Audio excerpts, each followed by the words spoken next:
Okay, everybody, we've reached that point. The long-awaited starting engine update. Yes, I had time yesterday. I got up to the machine shop because they had given me the call, and I picked up all the starting engine stuff. And, well, we'll go through what they were able to do. So, these are the two blocks that I had there. These are the two crankshafts. These are the two sets of rods. We have 4 pistons back there. Now, the work they were able to do, both of these crankshafts were ground, rods 20 thousandths undersize, mains 20 thousandths undersize. They both cleaned up at those specs, and I'm happy because the lion's share of new bearings I have, mains and rods, are all 20 under. That makes me really happy, and the stuff they do just comes out excellent. It's an excellent finish. The dimensions are right on. No problems at all there. The connecting rods, they reconditioned the big end bores. They made sure everything's concentric, made sure that it's all round. We have new pin bushings put in at the top of each one, sized to the new old stock. Wrist pins, I brought them. They did that to all 4. They also checked them for being straight and fitted the pistons onto the tops, making sure everything was square and in line. Everything is good to go right there. Now we run into all the problems we had, and it all centers around these engine blocks. So, as I mentioned last time, which I believe the last installment to the starting engine playlist was around last June, and we're approaching mid-April right now of the following year. But most of my pistons, my new pistons, are all standard size. I have no problem finding standard size starting engine pistons. It's the oversized ones that are hard to find because, well, most of those stocks were used up as people just bored these slightly over and put oversized pistons in them. So my problem is we have bores in these two that are worn just enough beyond standard. I don't feel comfortable honing them out until they clean and then putting standard pistons back in them. I think that's going to be a little bit loose. So I wanted to have them sleeved back to standard size.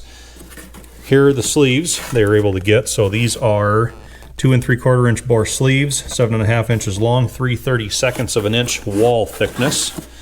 This is what they look like. They're already shouldered on this end for pressing. Of course, they're much longer than what we need for these cylinders. We could probably cut a good couple inches off. We ran into trouble though trying to cut the parent bore for the sleeves. Long story short, it just will not fit in their boring machine. I'll set this up and explain.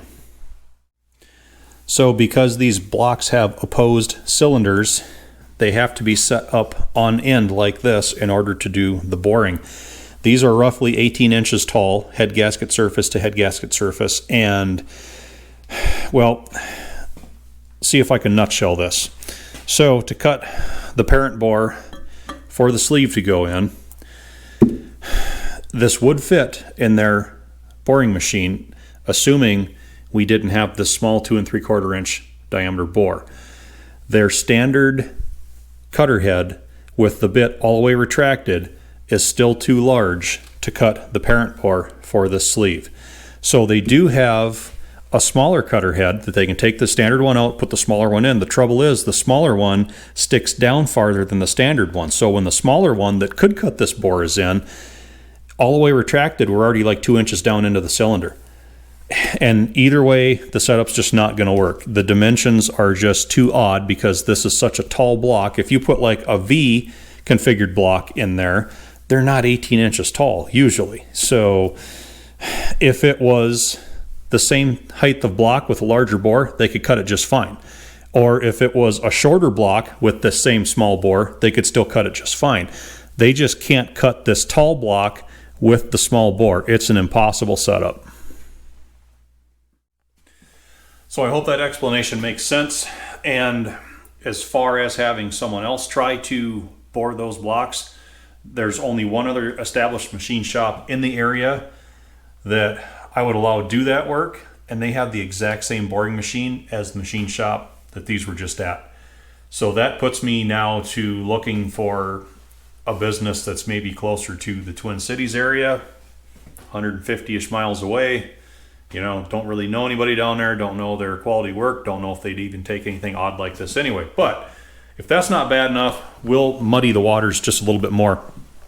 This is the block that I wanted to use for 1113 because it's the old 4B666 number, the old devil block. That is the first generation starting engine block.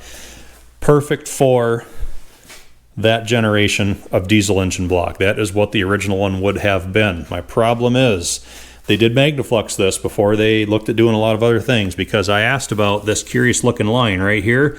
Sure enough, that is a water jacket crack. And they also found, which you guys probably aren't going to pick up on camera, but there's just a trace of their Magnafluxing powder that runs right through here. There's a second crack on the other side. Those are repairable. They even said they could repair both of those. The problem is, if they're going to be ramming sleeves in a press fit down in these cylinders, that has to be step number one, because that can change, that can flex and move all other parts of this block, including valve seat work. There was a valve seat on the other side. I asked about maybe getting an insert put in. They said they can actually use the old flathead Ford V8 guides in these pony blocks, these starting engine blocks. They said the dimensions are all the same. Yeah, they could do valve work just like it's a flathead Ford V8.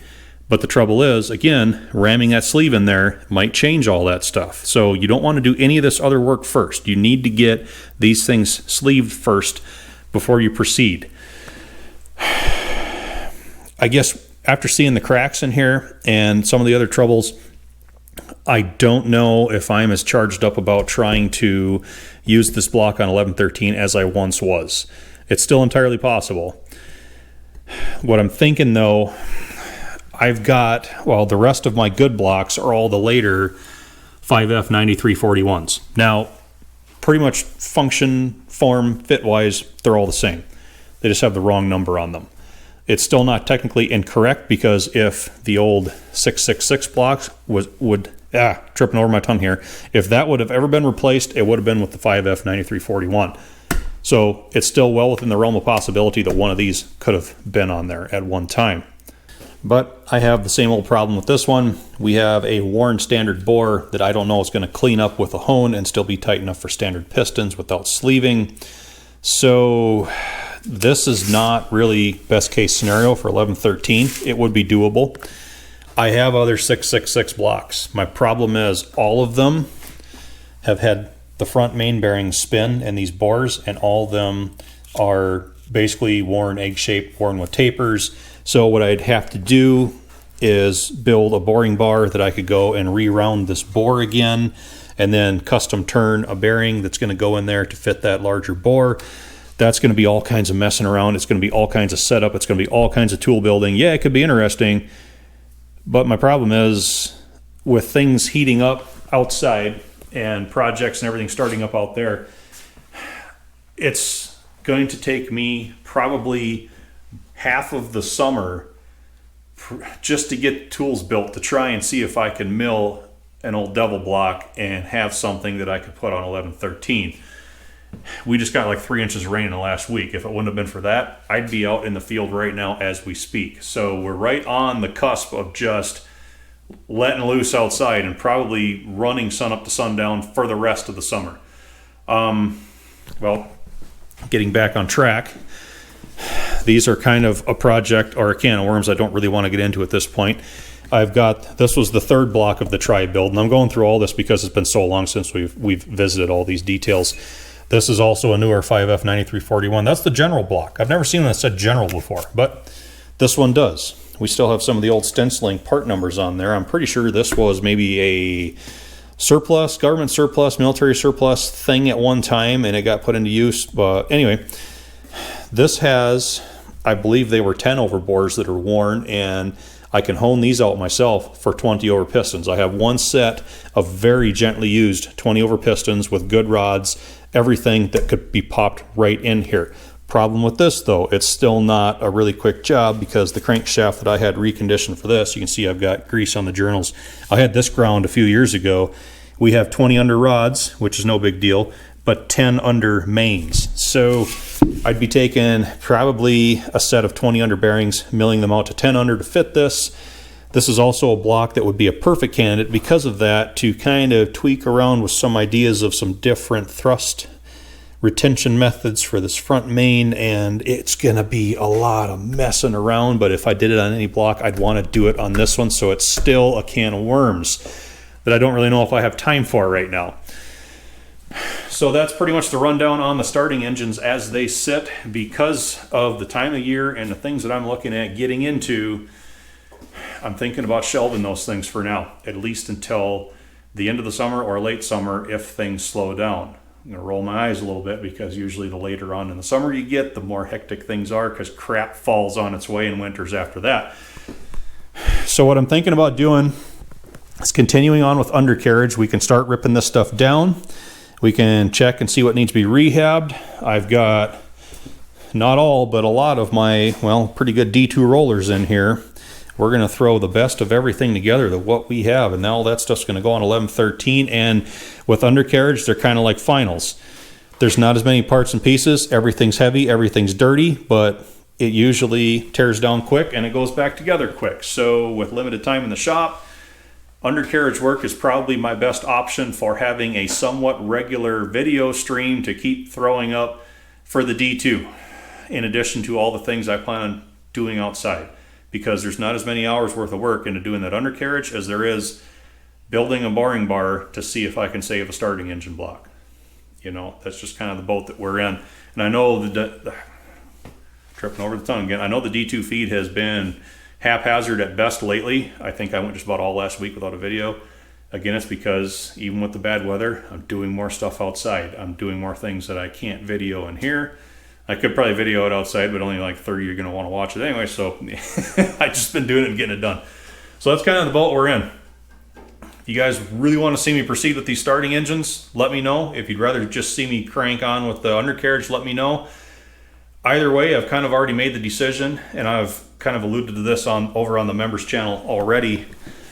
I'm going to leave all this in sub-assemblies anyhow until I get that starting engine put on, because I want to test run this diesel engine. There's so many adjustments I need to do back here that it'd be nice to have the bell housing open for. It's just going to be easier to keep everything off that diesel until the starting engine's in place, and we can actually do a test run on that and then know if we need to take that back apart to go and fix anything that I might not have got right the first time. So either way, I'm pretty sure we're going to just leave this D2 in sub-assemblies and build the whole thing up after the diesel engine runs, and like try and do like a D2 build in one day. Boom, throw it together and see how that works out. So that's your starting engine update. A lot of talking, no work, I know. Kind of apologize for that, but you guys should be pretty well up to speed on everything that I know as of this point in time. I have options. None of them are fast and none of them are easy at this point. So, and as somebody, I don't remember who, somebody brought up in the comments section a couple of videos back that it's kind of ironic. The biggest trouble I had with 1113 was getting a good diesel block to put all my brand new parts into. We're running the same thing for the starting engine, just trying to get a good block that I can put all these good parts into. We'll get it though, one way or another. Eventually, someday, we will have it. We always figure out a way, right? So, all right, I'm going to stop talking. You're probably boring you guys by now anyway.